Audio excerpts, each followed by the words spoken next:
제가 좋아하는 목사님 중에요. 수원에서 목회하시는 장모 목사님이 계십니다. 오래전에 개척을 하셔서 지금은 교인이 1000명이 훨씬 넘는 아주 건강하고 또 많은 목회자들에게 또 모델이 되고 존경받는 목회를 하시는데, 이 목사님 아들 네가 어린 3남매를 데리고 아프리카 케냐 선교사로 몇 년 전에 파송되어 갔습니다. 아주 오지예요. 아이들이 사진을 보면은 아이들이 그냥 깨벗고 달려다니는 그런 오지로 파송이 되어서 갔습니다. 제일 큰 아이가 지금은 9살이 되었고 막내가 6살이라고 합니다.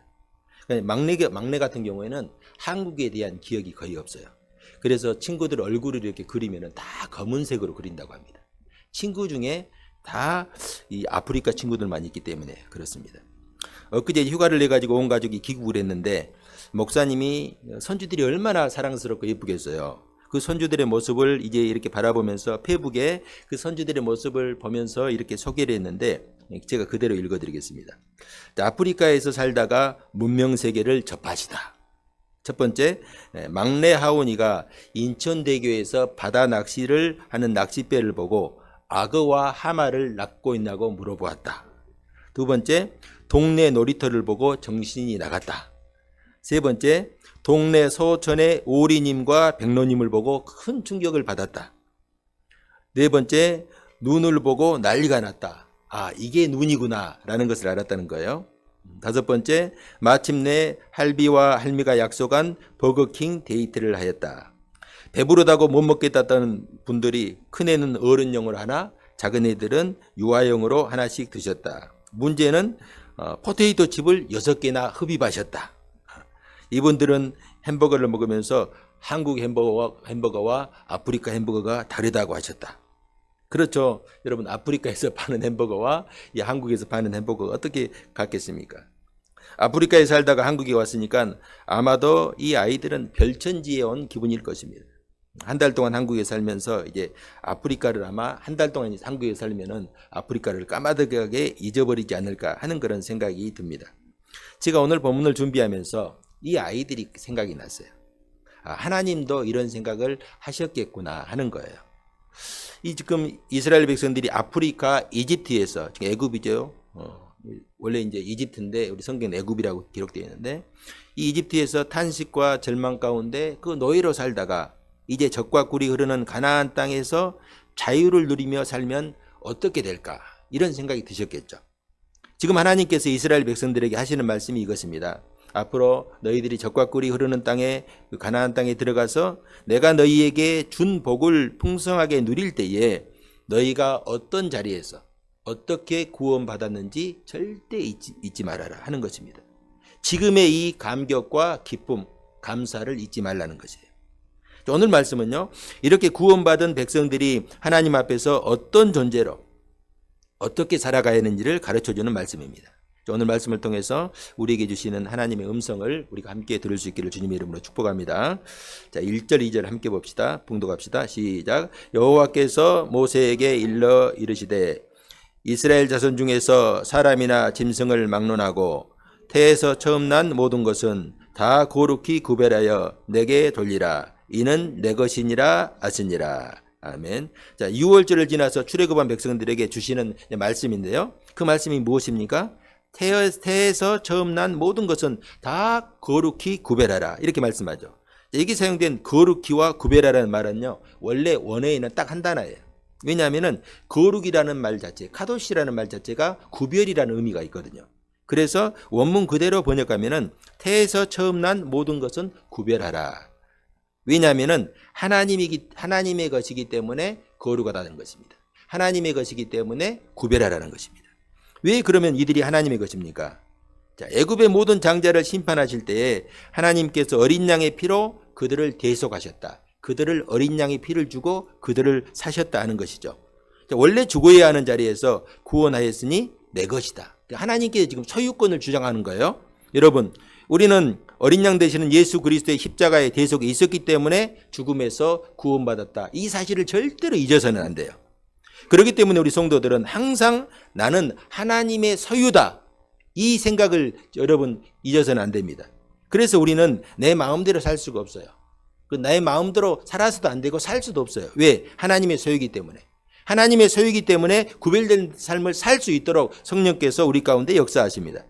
여러분, 구별된 삶을 살아야 한다 하는 것은요, 다른 게 아니에요.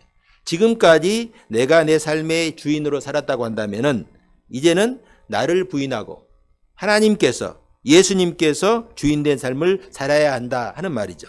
자, 이어 3절 한번 봅시다.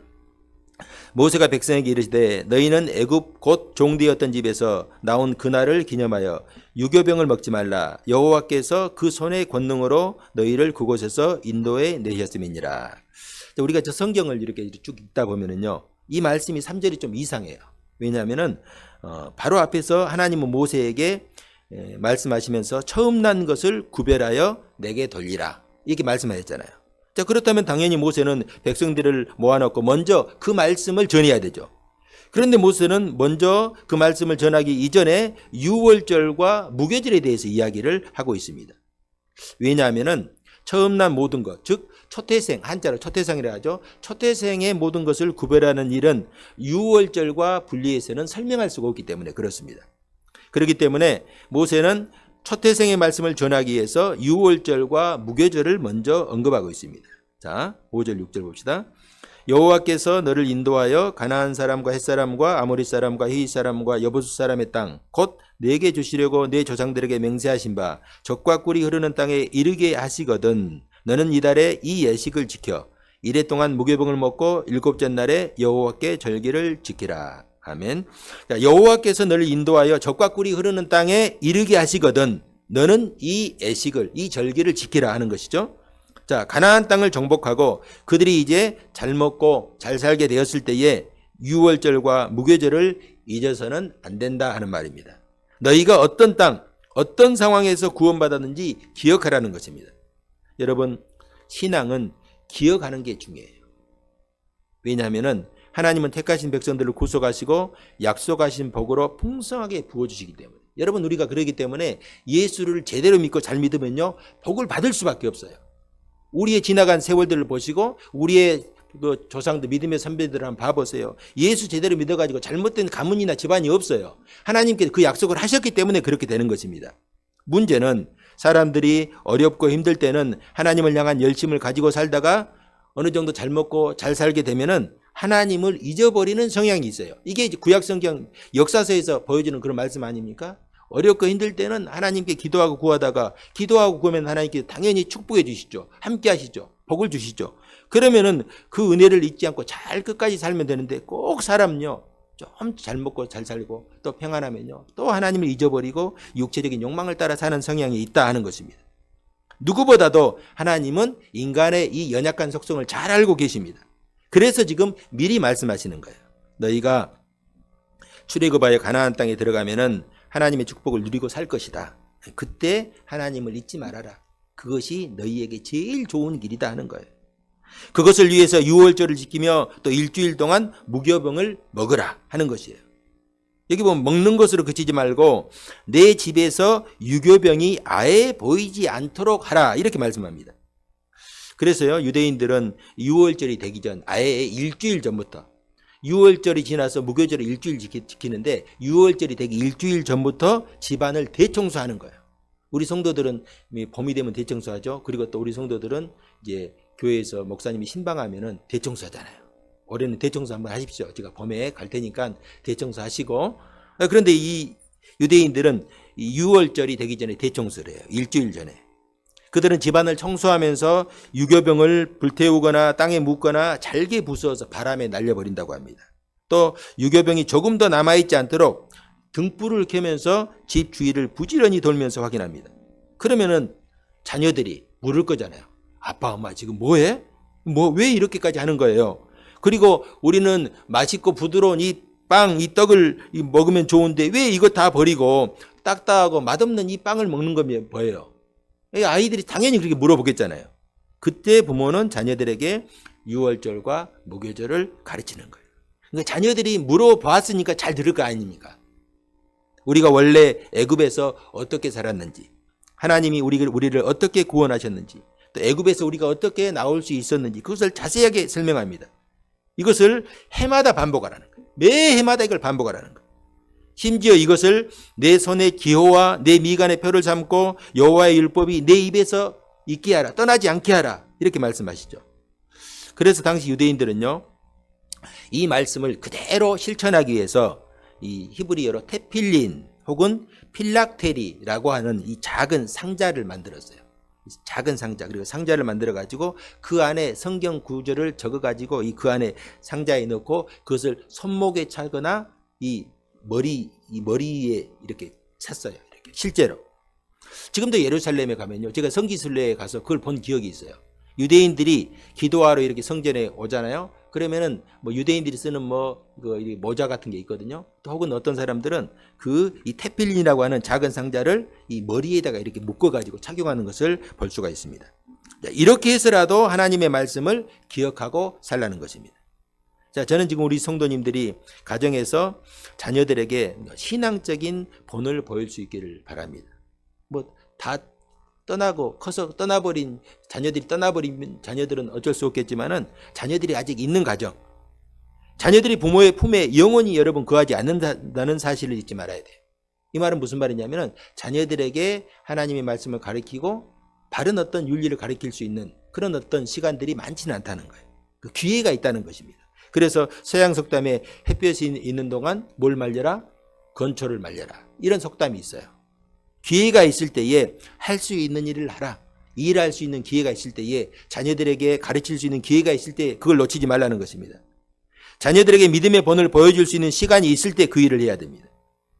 디모데후서 1장 5절에 보면은 이는 내 속에 거짓이 없는 믿음이 있음을 생각함이라. 이 믿음은 먼저 내 외조모 로이스와 내 어머니 유니게 속에 있더니 내 속에도 있는 줄을 확신하노라. 자, 디모데는요, 바울 사도를 잇는 아주 가장 훌륭한 전도자여 목회자 중에 한 사람입니다. 바울 사도는 디모데의 믿음이 그의 외조모 로이스 그리고 어머니 유니게 속에 있다는 것을 지금 말씀하고 있습니다. 디모데는 어머니에게도 믿음의 영향을 받았고 외할머니에게도 영향을 받았어요. 저는 우리 성도님들이 이 로이스와 유니게처럼 자녀와 그리고 손주들에게도 신앙의 영향력을 끼치는 삶을 살 수 있기를 주님의 이름으로 축복합니다. 자녀들이 다 나가버린 이제 분들은 요즘은 이제 할머니들이 접할 수 있는 시간들이 있잖아요. 그때에 할머니들이 이 손주들을 안고 신앙의 영향력을 끼쳐야 돼요. 할머니가 어린 손주들을 볼 수 있는 기회가 있을 때 그냥 맛있는 것만 사주고 돈만 주려고 하지 말고 그런 건 세상 다른 데 다 구할 수 있어요. 기회가 있을 때에 그들을 안고 품에 안고 기도해 주세요. 그들을 안고 찬양을 불러주고 그들을 안고 짧은 하나님의 말씀이라도 가르쳐 주세요. 저는요, 지금도 기억나는 게 제가 결혼해가지고 우리 큰아이 민교를 낳았을 때 제가 이제 그때 서울에서 신대원 살았잖아요. 저희 아내는 해남에 가서 따로 살고 우리 아들은 외갓집에서 외할머니 밑에서 한 5년 살았어요.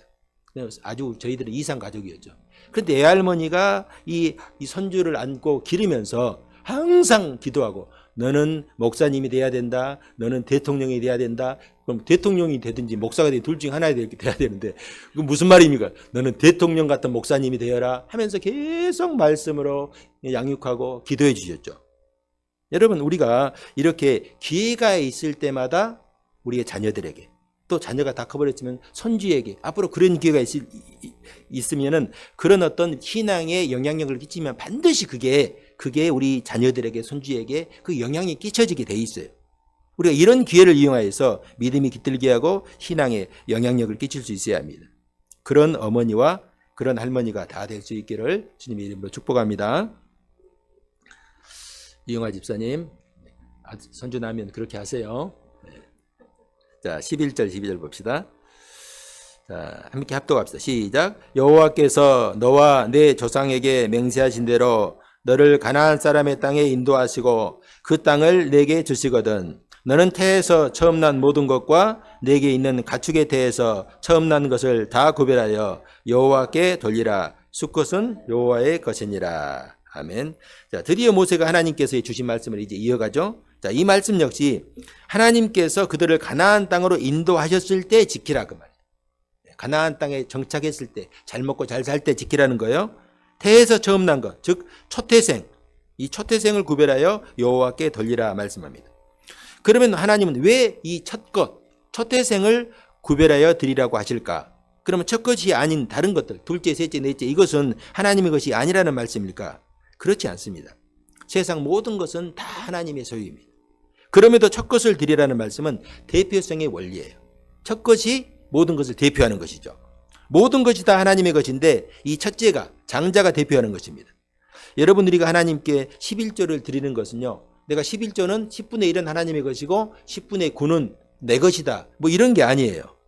모든 것이 하나님의 소유다, 하나님께서 주셨다는 것을 고백하기 때문에 그 중에 10분의 1을 드리는 것이죠. 또 우리가 첫 소산을 드리는 것이나 첫 수입을 드리는 것도 하나님께서 이것을 우리에게 주셨다 하는 믿음의 고백입니다. 모든 것은 하나님께서 주셨으니 하나님께 돌려드립니다 하는 의미죠. 저는 우리 성도님들이 이 영적인 원리를 깨닫고 믿음으로 순종하며 살 수 있기를 주님의 이름으로 축복합니다. 자, 13절. 나귀의 첫 새끼는 다 어린 양으로 대속할 것이요 그렇게 하지 아니하려면 그 목을 꺾을 것이며 내 아들 중 처음 난 모든 자는 대속할지니라. 자, 모든 가축들의 경우는요, 첫 것이 나면은 그건 하나님께 그대로 드리면 됩니다. 그런데 여기에 예외 사항이 있습니다. 그게 뭐냐면은 하나는 나귀의 첫 새끼, 그리고 또 다른 하나는 사람의 처음 난 것, 초태생. 자, 이 두 가지는 그대로 드리면 안 되고 대속하라, 다른 걸로 대신 드려라, 이 말씀이죠. 왜냐하면은 나귀는 하나님 앞에서 부정한 동물로 취급되기 때문에 그렇습니다.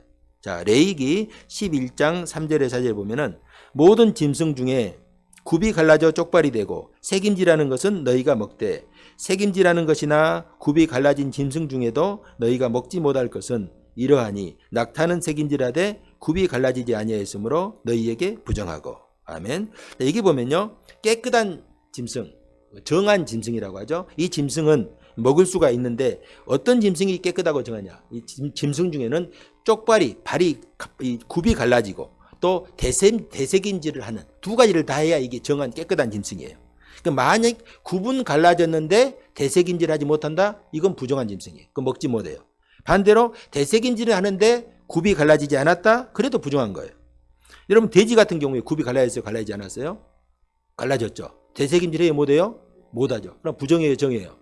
부정하죠. 그래서 부정한 거예요. 그럼 먹지 못하는 것이죠. 나귀는 대새김질은 합니다. 그러나 굽이 갈라지지 않았기 때문에 부정합니다. 자, 부정한 짐승은 유대인들의 경우에 평소에도 가까이 하지 않아요. 그래서 여러분, 유대인들은요, 돼지를 가까이 하지 않죠. 돼지를 기르지 않아요. 뭐 먹을 수도 없으니까. 그러니까 누가복음 15장에 탕자에 비유해 보면 탕자가 아버지를 떠나서 나중에 이제 망해가지고 돼지를 키는 우리에 이렇게 떨어져 있다 그랬잖아요. 그 말은 무슨 말이에요? 탕자가 멀리 갔는데 이스라엘 지경 밖 다른 나라 이방 땅으로 갔다 그 말이죠. 여러분, 돼지 같은 경우에는 부정해서 먹을 수가 없으니까 유대인 땅에서는 기르지를 않았습니다. 자, 그런데 나귀의 경우에는 고기로는 먹지 못하지만은 평소에는 짐을 나르거나 아니면 사람이 타고 다니기 때문에 아주 사람들과 밀접하게 가까이 있는 동물입니다. 자, 그럼에도 나귀는 부정한 동물이기 때문에 결코 제물로 드릴 수가 없습니다. 자, 이런 경우에 어떻게 하라? 어린 양으로 대속하라. 여기서 우리가 알 수 있는 것이 부정한 동물도 하나님의 소유로 하는 것. 이 굉장히 중요한 신학적인 원리예요. 여러분, 우리가 하나님 앞에 하나님을 믿고 아름답게 살기 때문에 하나님의 소유가 아니라 세상 모든 건 다 하나님의 소유예요. 부정한 것들까지도, 하나님을 알지 못하는 세상 사람들까지도, 소돔과 고모라로 멸망했던 사람들까지도 다 하나님의 소유예요. 자, 이런 경우에는 그러되 그대로 드릴 수가 없으니까 그냥 다른 짐승으로 대속해야 한다 하는 것이죠. 그 짐승이 뭡니까? 어린 양이죠. 자, 우리가 한번 생각해 봅시다. 이스라엘 백성들을 유월절에서 구원하기, 대속하기 위해서 무엇이 사용됐어요? 어린 양이 사용됐죠. 자, 하나님께서 말씀하고자 하는 것이 이것입니다. 자, 부정한 나귀를 어린 양으로 대속하였던 것처럼 이스라엘 백성들도 어린 양으로 대속했습니다. 이스라엘 역시 어린 양의 죽음이 없었다고 한다면 어떻게 되겠어요? 어린 양의 대속의 죽음, 어린 양의 피가 없었다면 어떻게 되겠어요? 6월절에? 다 죽었겠죠? 다 죽지 않겠어요? 어린 양의 피가 묻힌 집안에 있는 사람만 살았으니까 다 죽임을 당했을 것이죠.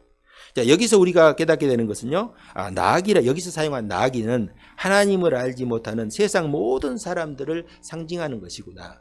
하나님을 알지 못하는 모든 사람들이 다 부정한 존재구나.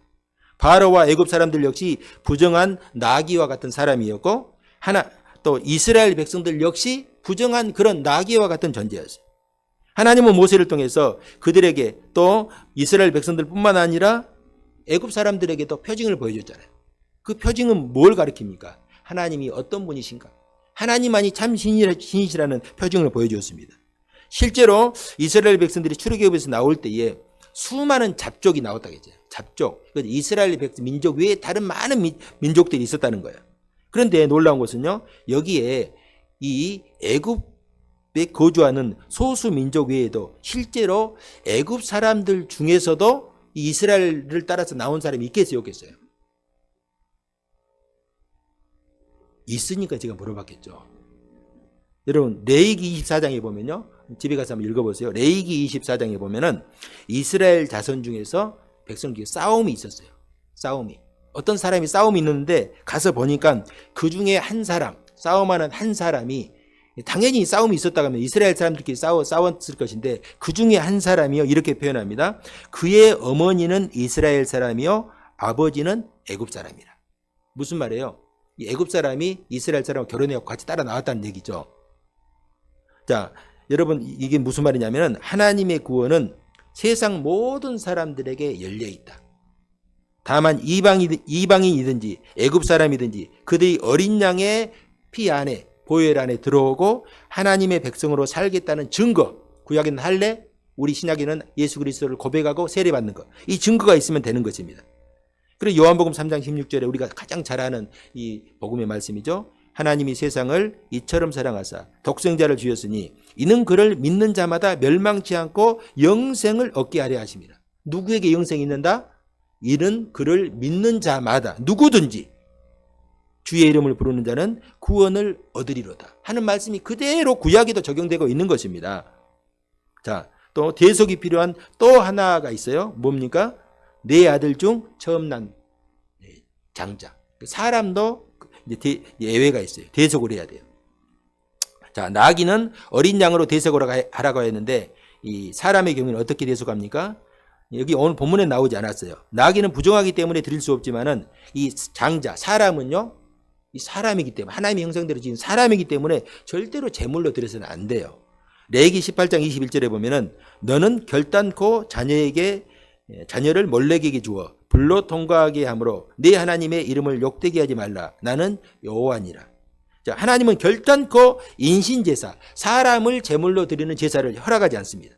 그래서 이런 경우에 대속하라는 거예요. 그런데 무엇으로 대속하는가 하면은 자, 구원을 할 때는 구원받을 때는 어린 양으로 했잖아요. 이럴 때 지금은 이스라엘 백성들이 다 구원받은 경우잖아요. 이랬을 때 첫 것을 낳았을 때 첫 것은 대표성의 원리로 모든 것이 하나님의 것이라고 고백할 때 드릴 때에 민수기 18장 16절에 보면은 그 사람을 대속할 때에는 난 지 한 달 이후에 내가 정한 대로 성소의 세겔을 따라 은 5세겔로 대속하라. 자, 여기 보면은 사람을 대속하는 가격을 돈으로 이제 정했는데 그 돈이 은 5세겔이에요. 은 5세겔이 얼마 정도 됩니까? 모르죠. 당연히. 이게 제가 이렇게 쭉 한번 확인해 봤더니 학자마다 조금 차이가 있어요. 어떤 이 학자는요, 은 1세겔이 노동자 4일치 품삯이다. 또 어떤 것은요, 은 1세겔이 노동자 한 달치 품삯이라 이렇게 주장합니다. 뭐 어떤 게 맞은지 알 수는 없지만은 만약에 전자가 맞으면은 은 5세겔은 20일치 품삯, 약 이제 한 달 가까운 정도의 품삯이고 후자는요 반년치 품삯으로 이렇게 정리가 되는데 중요한 것은 그것이 어떤 것이 됐든지 이스라엘의 모든 장자도 하나님께 드려야 된다. 왜냐하면은 모든 장자는 다 하나님의 것이기 때문입니다. 장자만 하나님의 것이냐? 우리 모두는 다 하나님의 것이에요. 결국 장자를 드린다는 것은 내 모든 소유, 심지어 장자까지도 하나님의 소유입니다. 라는 믿음의 고백입니다. 저는 우리 성도님들이 하나님의 소유권, 내가 가지고 있는 모든 내 생명, 내 자녀까지도 하나님께서 우리에게 주신 것이다 하는 이 소유권을 인정하고 믿음으로 고백할 수 있기를 주님의 이름으로 축복합니다. 여러분, 사무엘의 어머니가 누굽니까? 한나죠. 그 유명한 한나. 한나는요, 남편의 사랑을 많이 받았어요. 그런데 한 가지 아쉬운 게 있었죠. 뭐가 없었어요? 아이가 없었어요. 그 당시에 아이가 없다는 것은요, 뭐 하나님께서 뭐 주시지 않는 이유도 있었겠지만은 그 당시에 사람들이 아이를 못 낳는다 그러면요, 저주받은, 하나님 앞에 저주받은 인생이라고 생각했어요. 그 큰 죄라고 생각했어요. 얼마나 이 한나의 마음속에 이 부담이 있었겠어요. 남편에게 대한 죄스러움, 하나님 앞에서 죄스러움.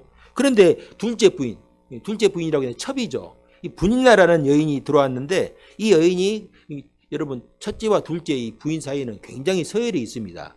여러분 첫째 부인이요, 정말 쫓아낼 수도 있는 그런 어떤 힘을 가지고 있는데, 아니 그동안은 찍소리 못하다가 이 분인나가 아들을 낳으니까 이 첫째 부인 한나를 조롱합니다. 멸시하고 조롱해요. 뭐라고 조롱했겠어요? 아들도 못 낳은 것이 하면서 이 조롱하는 거예요. 여러분, 아들을 낳지 못한 것도 서럽고 고통스러운데 분인나의 그런 행동은요, 아픈 상처를 더욱 자극했어요. 결국 한나는요, 하나님의 성전에서 간절하게 기도하는데 통곡하며 기도했어요. 하나님, 주의 여종의 기도를 들으시고 나에게 아들을 주시면은 내가 그 아들을 하나님의 것으로 인정하고 하나님께 평생 드리겠습니다. 성전에서 일하는, 성전에서의 종으로 드리겠다고, 섬기는 종으로 드리겠다는 거예요. 그리고 평생 그의 머리를 자르지 않고 나실인 하나님의 것이라고 내가 인정하고 살겠습니다 라고 기도를 했죠. 마침내 하나님께서 그의 기도를 들으시고 아들을 주셨어요. 그 아들의 이름이 누구예요? 사무엘이죠. 그 유명한 사무엘. 여러분, 이 한나의 마음을 한번 생각해 보세요. 얼마나 기쁘고 감격스러웠겠어요. 품에 아들을 안고 있으면서 아들의 얼굴을 볼 때마다 기쁨이 가득하 있을 것입니다. 하나님의 은혜를 생각했을 것입니다. 그런데 그녀가 아들을 낳으면 어떻게 하겠다고 약속했어요? 하나님께 드리겠다. 이건 하나님께 주신 것입니다. 약속했어요. 그런데 이 한나가 어떻게 했습니까? 그 어린 사무엘이 젖을 떼었을 때, 얼마나 눈에 넣어도 정말 아프지 않는 아들이지 않겠어요? 어린 사무엘이 젖을 떼었을 때 그 어린 사무엘을 데리고 성전으로 데리고 갔어요. 그리고 그 당시 대제사장인 엘리에게 데리고 왔어요. 제가 그때 기도했던 그 여인입니다. 기도해서 하나님께 주신 아들입니다 하고 성전에 아들을 드렸어요. 여러분, 그 성전에 아들을 드릴 때 우리 아마 생각해 보면은 그 한나의 마음이 어떻겠어요? 막 가슴이 찢어졌겠어요? 그 마음이 성경에 그대로 기도로 나타나고 있어요. 사무엘상 2장 1절에 보면 아들을 드린 후에 한나가 이렇게 기도합니다. 한나가 기도하여 이르되 내 마음이 여호와로 말미암아 즐거워하며 내 뿔이 여호와로 말미암아 높아졌으며 내 입이 내 원수들을 향하여 크게 열렸으니 이는 내가 주의 구원으로 말미암아 기뻐함이니라. 하나님께서 주신 것 내가 하나님께 드리면서 기뻐하는 거예요. 하나님께서 나와 함께 하신다는 거예요. 한나는 여호와로 말미암아 즐거워하였고 그가 베풀어 주신 구원으로 말미암아 기쁨이 충만했습니다. 그리고 기뻐하는 것으로 그치지 않고 하나님의 은혜를 기억하고 하나님께 서원한 걸 기억하고 하나님께 그 아들을 드렸습니다. 여러분, 그 결과 혹시 소식을 아십니까? 그 결과 어떻게 되었어요? 자, 사무엘상 2장 21절에 이렇게 증거합니다. 여호와께서 한나를 돌보시사 그로 하여금 임신하여 세 아들과 두 딸을 낳게 하셨고 아이 사무엘은 여호와 앞에서 자라니라. 하나님은 한나에게 그 사무엘에 이어서 세 아들과 두 딸을 더 주셨고 어린 사무엘은 이스라엘의 위대한 선지자, 정말 다시는 나오지 않는 선지자요 사사요 제사장과 같은 그런 위대한 하나님의 종이 되었죠. 성도 여러분, 초태생을 드리는 것은요, 나의 가장 좋은 것을 하나님께 구별해 드리는 것입니다. 이것은 하나님 앞에서 너무나 당연한 성도들의 자세라고 할 수 있습니다. 나를 대속하신 하나님께 나의 가장 소중한 것을 드리는 것은 너무나 당연한 일입니다. 저는요, 저희 아버님께서 사실은 우리 성도님들 알고 계시겠지만은 서원을 하셔서 나기 전에 서원을 하셔서 목사가 되었어요. 하나님, 저에게 아들을 주시면은 첫 번째 아들은 목사로 제가 하나님의 종으로 드리겠습니다. 이 하나님을 향한 아버지의 신앙이 첫째 아들을 드리겠다 하는 것으로 나타났죠. 어찌 보면은 처음 난 모든 것은 다 내 것이라 하는 이 말씀 앞에 온전하게 믿음으로 순종한 것으로 우리가 생각할 수가 있죠. 하나님이 나의 주인이시니까 나의 가장 소중한 것으로 내가 하나님을 섬기겠습니다 하는 고백입니다. 여러분, 사람이 가장 소중한 것을 드렸다고 한다면은 다른 것은 말할 필요가 없죠. 여러분, 저는 우리 성도님들이 하나님 앞에서 하나님의 내가 자녀로서 택감받은 자녀, 또 죽음에서 대속함을 받은 하나님의 자녀로서 거룩하고 이런 구별된 삶, 복된 삶, 나의 생명, 나의 자녀, 나의 모든 것이 하나님의 자녀이다. 하나님의 것이다. 라는 고백 속에 믿음으로 살아갈 수 있기를 주님의 이름으로 축복합니다. 자, 14절 상반절에 보면 후일에 내 아들이 내게 묻기를 이것이 어찌 됨이냐 하거든. 자, 자녀들이 부모에게 신앙에 대해서 물어보는 삶. 자녀들에게 또 그리고 본이 되는 삶을 살라 하는 거예요. 여러분 이게 지금 앞에 말씀하고 뒤에 또 반복되잖아요. 여러분 이게 그만큼 자녀들에게 중요하고 가정에서 중요한 거예요. 부모들은 자녀들에게 신앙의 본이 되는 삶을 살아야 된다. 자녀들이 부모에게 기도를 어떻게 해요? 성경 말씀 어떻게 읽어요? 이런 것들 교회 생활을 어떻게 해요? 이렇게 물어볼 만한 그런 어떤 신앙의 삶을 살라는 것입니다. 여러분 우리가 자녀들에게 본이 되는 삶을 살면요 당연히 나도 잘 되고 자녀들도 잘 될 줄 믿을 수 있기를 바랍니다. 사랑하는 성도 여러분, 어린 양의 피로 구원받은 이스라엘 백성들이 다 하나님의 소유가 된 것처럼 예수 그리스도의 보혈로 구속함을 받은 우리 모든 성도들 역시 다 하나님의 소유가 됨을 기억할 수 있기를 바랍니다. 내 생명도 하나님의 것이고 자녀도 하나님의 것이고 소유도 하나님의 것이고 나에게 주어진 시간과 건강까지도 다 하나님의 소유입니다. 오늘 본문에서 태에서 처음 난 모든 것은 다 구별하여 내게 돌리라. 이는 내 것이니라. 이는 내 것이니라. 라는 이 말씀을 늘 기억할 수 있기를 바랍니다. 나는 하나님의 것이다.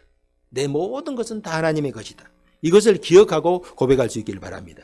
우리가 하나님께 주신 복을 받고 잘 먹고 잘 살게 되어도 하나님 잊어버리고 육적인 욕망을 따라 세상 계력을 따라 살아가는 것이 아니라 하나님께서 베풀어 주신 대속의 사랑과 은혜를 기억하고 그 믿음 위에 살 수 있기를 바랍니다. 우리가 이 한 주간도 나는 죽고 주님께서 나의 삶의 주인된 삶을 통해서 하나님께서 나의 주인 되심을 고백하며 살 수 있기를 주님의 이름으로 축복합니다.